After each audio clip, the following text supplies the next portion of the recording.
pembelajaran secara behavioristik menekankan bahwa siswa harus menanamkan pada pengalaman dan juga perilakunya atau mengkaitkan pengalaman dengan perilakunya yang ditunjukkan di dalam pembelajaran.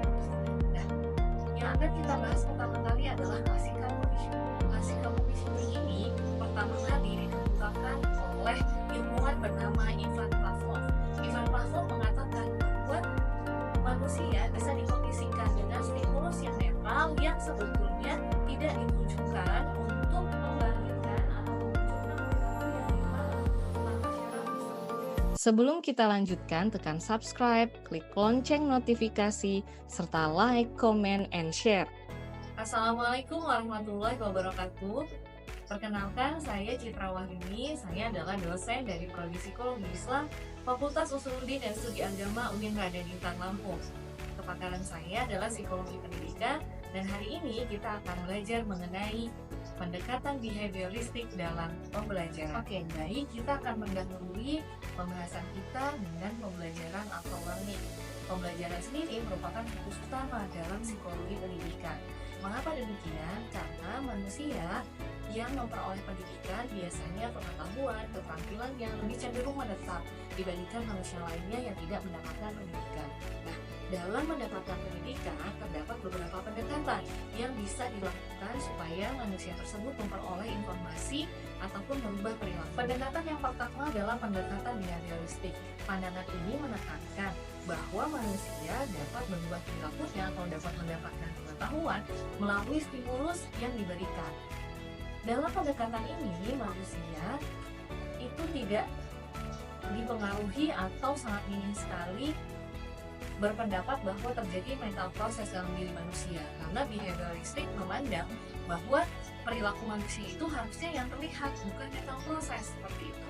Nah, di dalam behavioristik terdapat dua pendekatan yang akan kita bahas pada pertemuan. Di dalam pendekatan behavioristik terdapat dua jenis. Yang pertama ada classical conditioning dan yang kedua ada operant conditioning. Keduanya menekankan bahwa cara belajar manusia itu asosiatif, terdiri dari stimulus dan juga pendekatan pembelajaran secara behavioristik menekankan bahwa siswa harus menanamkan pada pengalaman dan juga perilakunya atau mengkaitkan pengalaman dengan perilakunya yang ditunjukkan di dalam pembelajaran. Nah, yang akan kita bahas pertama kali adalah classical conditioning. Classical conditioning ini pertama kali dikemukakan oleh ilmuwan bernama Ivan Pavlov. Ivan Pavlov mengatakan bahwa manusia bisa dikondisikan dengan stimulus yang netral yang sebetulnya tidak ditujukan untuk membangkitkan atau memunculkan perilaku yang memang tanpa syarat bisa muncul. Dalam hal ini, Ivan Pavlov melakukan penelitian pada seekor anjing. Ia memberikan makanan sebagai stimulus tanpa syarat dan juga diharapkan munculnya respon tanpa syarat berupa air liur. Dalam hal ini, Ivan Pavlov ingin menguji stimulus netral yaitu berupa bunyi bel, kemudian apakah dengan bunyi bel tersebut akan muncul respon tanpa syarat berupa air liur. Ternyata ketika dibunyikan bel tanpa adanya makanan, maka respon tanpa syarat berupa air liur pada anjing itu tidak muncul. Oleh karenanya, Ivan Pavlov menemukan atau menguji sebuah teori berupa conditioning, di mana ia memadukan berupa stimulus yang merupakan stimulus netral yaitu bel dipadukan dengan yang namanya makanan, kemudian apakah akan muncul respon tanpa syarat tersebut. Ternyata dengan pemulangan sedemikian rupa, maka ketika anjing tersebut didengarkan lonceng bel, akan muncul respon tanpa syarat berupa air liur. Berdasarkan hasil penelitian Ivan Pavlov tersebut mengatakan bahwa sebetulnya perilaku manusia itu bisa dikondisikan dengan stimulus netral yang diharapkan nantinya dengan stimulus netral itu dapat muncul perilaku yang diharapkan. Classical conditioning terdapat konsep bernama generalization. Generalization adalah pendekatan behavioristik di mana respon yang sudah dipelajari oleh individu itu bisa digeneralisir di semua konteks. Namun, hal ini terdapat kekurangan juga di mana stimulus yang diberikan, jika respon yang diberikan juga sama untuk setiap konteks, maka akan keliru. Tetapi ada keunggulannya dalam pembelajaran di mana konsep generalization ini ketika kita mengajarkan kepada mahasiswa, siswa atau murid, untuk berperilaku baik atau sesuai dengan moral, maka di dalam sebuah pembelajaran atau di kelas, maka itu bisa diterapkan bukan hanya saja di kelas, tetapi dengan orang dewasa lainnya atau orang-orang lain yang dia temui di dalam kehidupan sehari-hari. Behavioristik juga menganut konsep bernama discrimination. Discrimination adalah kemampuan individu, ya, stimulus yang diberikan itu berbeda dan juga respon yang diharapkan muncul juga berbeda. Misalnya, dalam kelas seorang guru mengajarkan bahwa ketika lampu berwarna hijau di papan menyala, itu artinya siswa boleh bertanya. Sedangkan ketika lampu berwarna merah menyala, siswa harus diam.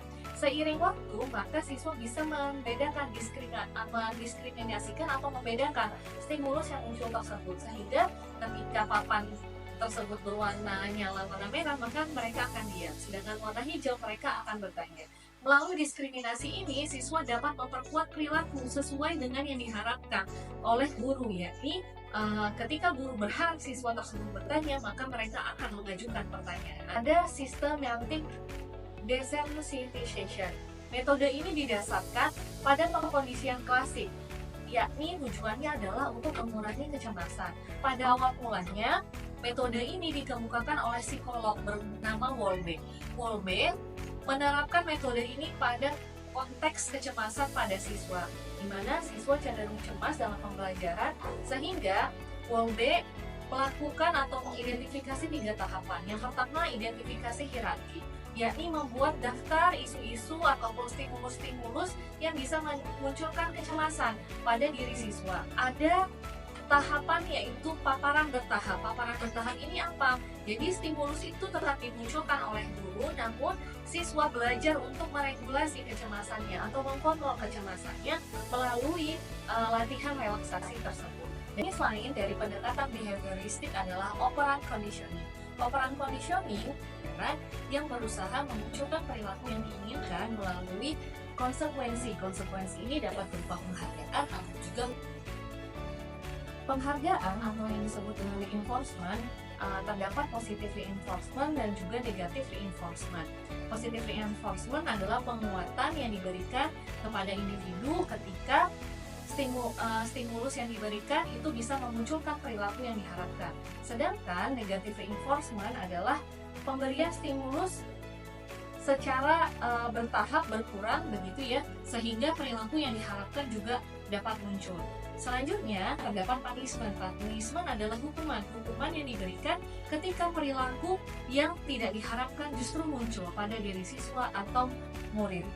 Demikian pembelajaran hari ini mengenai pendekatan behavioristik dalam kacamata classical conditioning dan operant conditioning. Sampai berjumpa di pertemuan berikutnya. Terima kasih. Assalamualaikum warahmatullahi wabarakatuh.